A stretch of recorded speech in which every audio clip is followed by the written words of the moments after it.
parle. Chaque jour, Charles et Carole vous présentent la leçon de l'école du sabbat.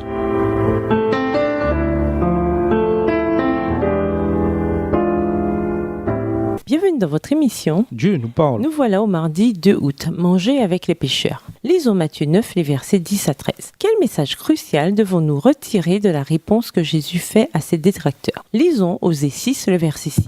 Matthieu 9, les versets 10 à 13. Comme Jésus était à table dans la maison, voici beaucoup de publicains et de gens de mauvaise vie vinrent se mettre à table avec lui et avec ses disciples. Les pharisiens virent cela et ils dirent à ses disciples, « Pourquoi votre maître mange-t-il avec les publicains et les gens de mauvaise vie ?» Ce que Jésus ayant entendu, il dit, « Ce ne sont pas ceux qui se portent bien qui ont besoin de médecins, mais les malades. Allez et apprenez ce que signifie « Je prends plaisir à la miséricorde et non au sacrifice, car je ne suis pas venu appeler des justes, mais des pécheurs. » Osée 6, le verset 6. Car j'aime la piété et non les sacrifices, et la connaissance de Dieu plus que les holocaustes. Jésus est étendu à la table du repas, où il mange avec ceux que cette société considère comme des indésirables. Dans votre culture, qui sont les indésirables? Interrompus par les pharisiens qui s'interrogent sur le bien fondé de se mêler à des gens aussi méprisables, Jésus les met au défi d'apprendre le sens de la miséricorde, contrairement au sacrifice. Mais allez et apprenez ce que signifie « Je veux la miséricorde et non pas le sacrifice », car ce ne sont pas des justes que je suis venu appeler à la repentance,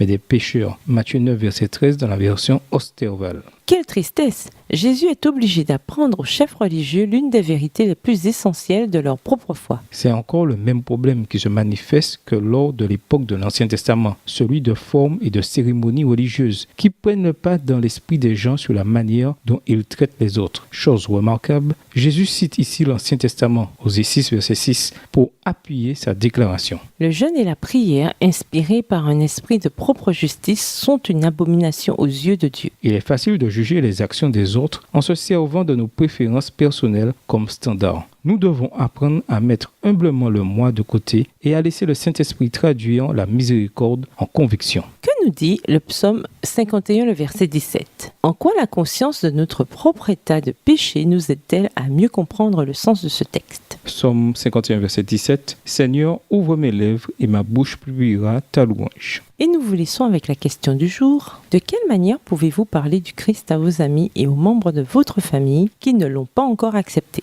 Au revoir. Et à demain si Dieu veut. Dieu nous parle. Chaque jour, Charles et Carole vous présentent la leçon de l'école du sabbat.